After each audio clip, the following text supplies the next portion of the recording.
Assalamualaikum warahmatullahi wabarakatuh. Pada kesempatan ini saya ingin mempresentasikan atau mendiseminasikan tentang pelatihan yang sudah saya ikuti di Didamba, yaitu Diklat Daring Masif dan Terbuka dari P4TK IPA. Adapun diklat yang saya ambil materinya yaitu tentang implementasi Education for Sustainable Development atau ESD dalam pembelajaran melalui STEM project, dan untuk materi ini bersifat umum, jadi bisa diikuti oleh guru IPA SD, kemudian guru IPA SMP, dan guru mata pelajaran kimia, fisika, maupun biologi di SMA. Dalam dalam pelatihan materi ISD dalam pembelajaran melalui STEM project ini terbagi menjadi sesi pendahuluan, kemudian ada dan 3 sesi lainnya, yaitu sesi yang pertama tentang konsep dasar ISD dalam implementasi dalam pembelajaran, kemudian yang kedua sesinya yaitu tentang karakteristik pembelajaran IPA berbasis STEM project, kemudian yang ketiga sesinya yaitu implementasi ISD dalam pembelajaran IPA melalui pengembangan perangkat pembelajaran berbasis STEM project. Nah, kemudian untuk yang pertama saya ingin menyampaikan tentang konsep dasar dari ISD tersebut. Jadi implementasi ISD dalam pembelajaran. Nah, mungkin kita perlu tahu dulu tentang apa sih ISD tersebut gitu. Nah, di sini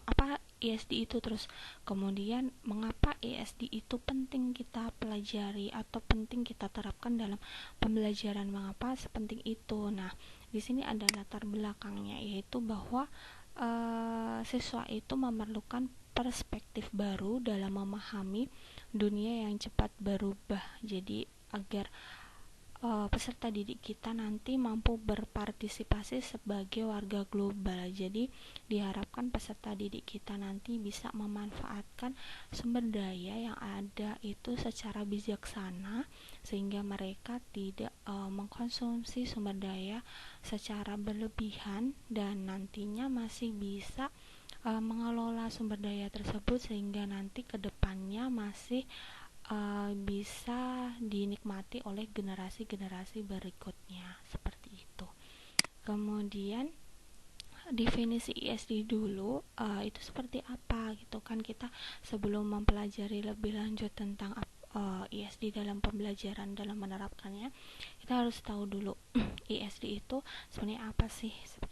Nah, ISD atau kalau dalam bahasa Indonesianya itu adalah pendidikan untuk pembangunan berkelanjutan, yaitu untuk memberdayakan peserta didik dalam mengambil keputusan dan tindakan yang bertanggung jawab untuk integritas lingkungan, kelayakan ekonomi, dan masyarakat yang adil untuk generasi sekarang dan masa depan sambil menghormati keanekaragaman budaya.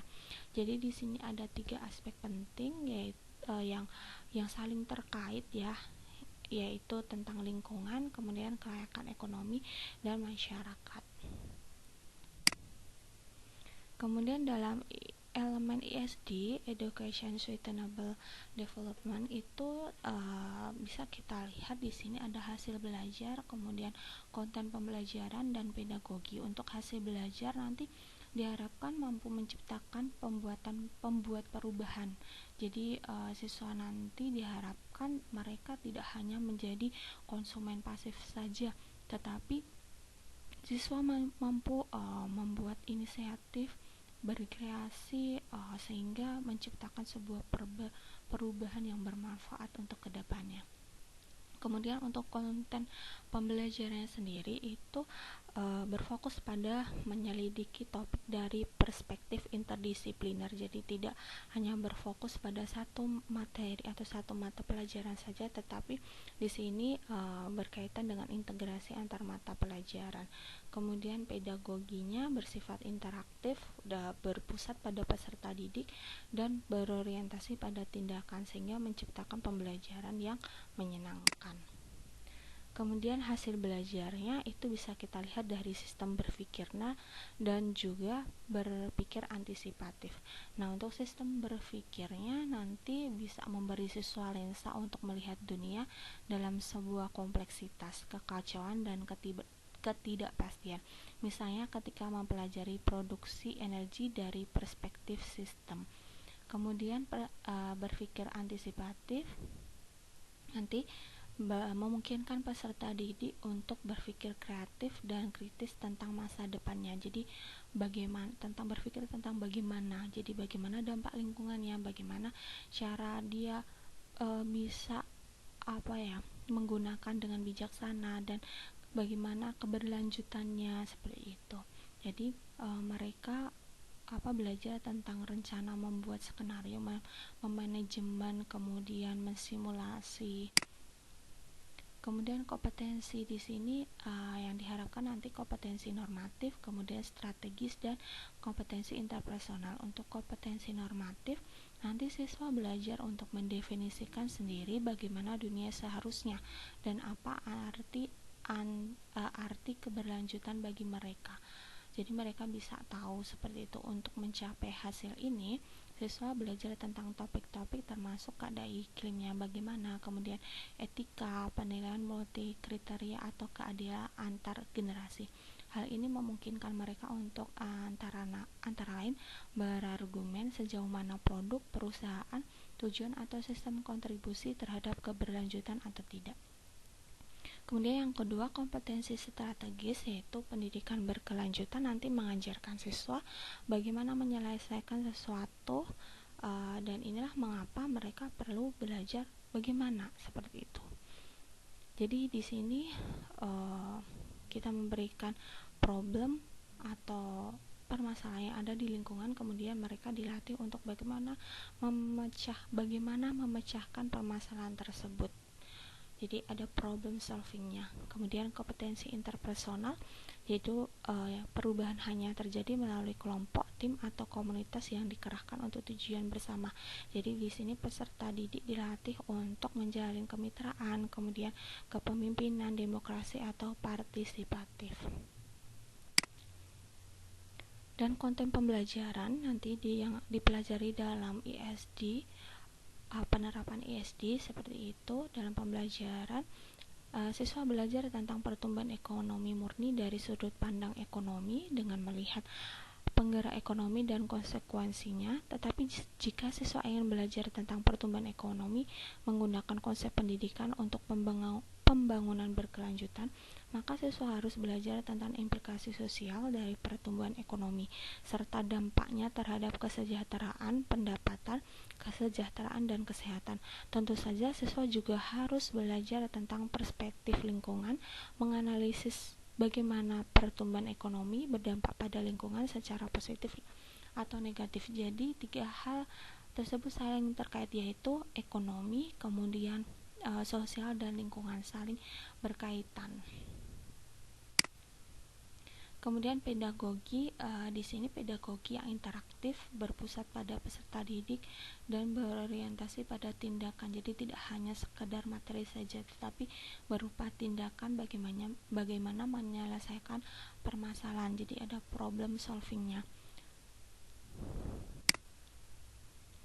Untuk implementasi SD, itu kegiatan belajar sepanjang hidup sejak usia dini yang diselenggarakan melalui pendidikan formal, non-formal, dan informal.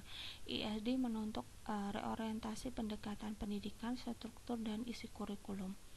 Dalam hal pendidikan formal, peran yang harus dilakukan adalah menyebarluaskan ISD kepada peserta didik di segenap jenjang pendidikan. Jadi mulai dari usia dini hingga usia remaja atau dewasa.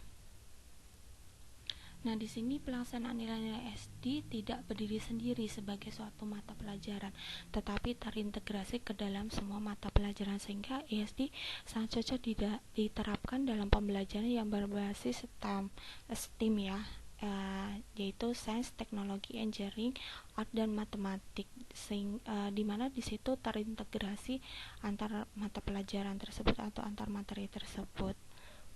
Nah, di sini untuk melaksanakan ISD yang pertama dilakukan adalah dengan merumuskan atau melihat KD ya, KD dari masing-masing materi di mata pelajaran kita. Jadi kalau kita lihat di sini di bagian ini adalah ada kaitannya antara lingkungan sosial dan ekonomi. Jadi kita lihat kira-kira apa yang bisa kita identifikasi dari aspek lingkungan, sosial maupun ekonomi yang nantinya bisa mengarah kepada pembangunan yang berkelanjutan. Nah, di sini kita lihat di intrakurikuler, kita lihat di KD ya, di KD maupun di SK dan di materi pembelajarannya, kira-kira materi mana yang bisa masuk atau bisa kita terapkan ESD tersebut. Nah, kemudian setelah kita mengidentifikasi materi mana, kemudian baru kita menyusun RPP-nya, RP yang berorientasi pada ESD.